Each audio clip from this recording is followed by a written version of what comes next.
আসসালামু আলাইকুম রহমতুল্লাহি ওবারাকাতুহু। প্রিয় দর্শক, আপনারা কেমন আছেন? আশা করি ভালো আছেন। সর্বপ্রথম, যদি ফেসবুক থেকে দেখে থাকেন তাহলে প্রোফাইলটি ফলো করে দিবেন, আর যদি ইউটিউব থেকে দেখে থাকেন তাহলে চ্যানেলটি সাবস্ক্রাইব করে দিবেন। এখন আমরা হালাল খাবারের অপরিসীম বরকত সম্বন্ধে আলোচনা করব। যুগশ্রেষ্ঠ ইমাম শাফি রহমতুল্লাহি আলাইহি ছিলেন মিশরের অধিবাসী। তার শাগরেদদের মধ্যে শীর্ষ শাগরেদ ছিল ইমাম আহমদ ইবনে হাম্বল রহমতুল্লাহি আলাইহি। ইমাম শাফি রহমতুল্লাহি আলাইহি তার শাগরেদ ইমাম আহমদ ইবনে হাম্বল রহমতুল্লাহি আলাইহিকে চিঠির মাধ্যমে সাক্ষাতের আমন্ত্রণ জানালেন। ইমাম আহমদ ইবনে হাম্বল রহমতুল্লাহি আলাইহি স্বীয় উস্তাদের আমন্ত্রণ কবুল করে মিশরের সফরের নির্ধারিত তারিখ জানিয়ে দিলেন। ইমাম শাফি রহমতুল্লাহি আলাইহি নিজের কৃতি ছাত্রের আগমনের কথা সবাইকে জানিয়ে দিলেন এবং ছাত্রকে সংবর্ধনা দেওয়ার জন্য আয়োজন করলেন। নির্ধারিত সময় তিনি পৌঁছে গেলেন।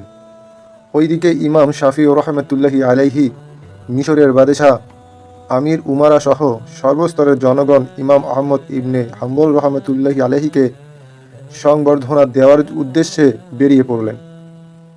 অত্যন্ত মর্যাদার সাথে তারা ইমাম আহমদ ইবনে হাম্বলকে শহরে নিয়ে এলেন। সেই দিন ইমাম শাফি রহমতুল্লাহি আলাইহি এর বাড়িতে ছোট ছোট বাচ্চারা আনন্দ করছিল যে যুগের ইমাম আমাদের ঘরে অতিথি রয়েছেন। এক কথায় সীমাহীন আনন্দ ও উৎফুল্ল পরিবেশ বিরাজ করছিল। আলেম ওলামা ও নেতৃস্থানীয় ব্যক্তিবর্গ সাক্ষাৎ করার জন্য আসতে লাগলেন। ইমাম শাফি রহমতুল্লাহি আলাইহি উত্তম খানার ব্যবস্থা করলেন। খাবারের সময় হলে দস্তরখানা বিছালেন। ইমাম আহমদ ইবনে হাম্বল বসালেন। তার সাথে আরো অনেকেই খেতে বসল।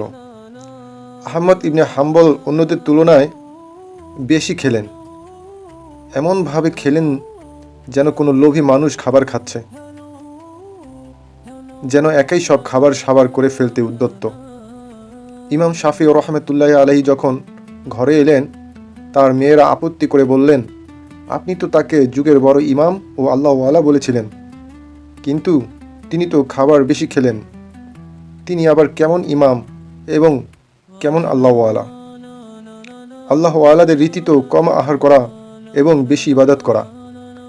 ইমাম শাফি রহমতুল্লাহি আলাইহি একটু বিব্রতকর অবস্থায় পড়ে গেলেন। প্রশ্নের কোনো জবাব দিতে পারলেন না। খাবার পর্ব শেষ হলো। ঈশার নামাজের সময় হলো। ইমাম আহমদ ইবনে হাম্বল নামাজ আদায় করতে মসজিদে চলে গেলেন। এদিকে মেয়েরা ঘুমানোর ব্যবস্থা করলো। মেসওয়াক, অজুর পানি, মুসল্লা ইত্যাদি প্রয়োজনীয় জিনিস রেখে দিল, যাতে মেহমান অনায়াসে তাহাজ্জুদ পড়তে পারেন, যেন কোনো প্রকার কষ্ট না হয়। ইমাম আহমদ ইবনে হাম্বল ঈশার নামাজ আদায় করে কক্ষে ঢুকে আরাম করলেন। রাত শেষ হলো। ফজরের নামাজ পড়তে মসজিদে চলে গেলেন। ওই সময় মেয়েরা বিছানাপত্র গুছানোর জন্য এলো। দেখতে পেল মেসওয়াক, অজুর পানি, মুসল্লা যেভাবে রেখে এসেছে সেভাবেই বহাল রয়েছে। সেগুলোর কোনোটাই ব্যবহার করেননি। তার মানে মেহমান তাহাজ্জুদ পড়েননি, ফজরের জন্য অজুও করেননি। ইমাম শাফি রহমতুল্লাহি আলাইহি ঘরে আসতেই মেয়েরা বলল, আপনি আমাদের ভুল ধারণা দিয়েছেন। মেহমানকে যুগশ্রেষ্ঠ বুজুর্গ আল্লাহওয়ালা বলেছেন। এই বুঝি আল্লাহওয়ালার অবস্থা? পেটুকের মত খাবার খায়, তাহাজ্জুদ পড়ে না, অজু ছাড়াই মসজিদে যায়। ইমাম শাফি রহমতুল্লাহি আলাইহি মেয়েদের আপত্তি শুনে রীতিমতো বোকা বনে যান। সোজা চলে গিয়ে আহমদ ইবনে হাম্বলকে নির্জনে ডেকে নিলেন। তারপর বললেন, আপনার মাঝে এমন পরিবর্তন কখন থেকে এসেছে? আপনি স্বাভাবিক নিয়মের চেয়ে খানাও বেশি খেলেন, আবার তাহাজ্জুদ তো পড়লেন না, ফজরের নামাজের জন্য অজু পর্যন্ত করলেন না। কি ব্যাপার? ইমাম আহমদ ইবনে হাম্বল রহমতুল্লাহি আলাইহি উস্তাদের কথা শুনে মুচকি হেসে বললেন, আসল ঘটনা হলো, রাতে যখন আমি খেতে বসলাম তখন দেখতে পেলাম যে দস্তরখানার খাবারের উপর আসমান থেকে নূর বৃষ্টির মতো বর্ষিত হচ্ছে। সে নূরের জ্যোতিতে দস্তরখানাসহ গোটা কামরা আলোকিত হয়ে গেছে। অবশ্যই তা হালাল ও পবিত্র খানার বরকতই হয়েছে। আর এমন হালাল ও পবিত্র খানা হয়তো জীবনে আর কখনো ভাগ্যে নাও জুটতে পারে। তাই যতটুকু সম্ভব নুরানি খাবার খেয়ে নিলাম। এজন্য আমি বেশি খেয়েছি। তিনি আরও বলেন, এ হালাল খাবার আমার পেটে যাওয়ার পর দু ধরনের বরকত প্রকাশিত হয়েছে। একটি হলো ইলমি বরকত, অপরটি হলো আমলি বরকত। আমলি বরকত এই যে আমি ঈশার ওযু দিয়ে তাহাজ্জুদ এবং ফজরের নামাজ আদায় করেছি।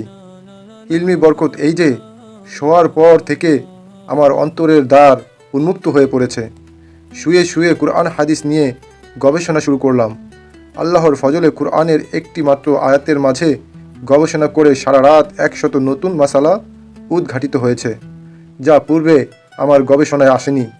এটা আপনার হালাল খানার বরকত।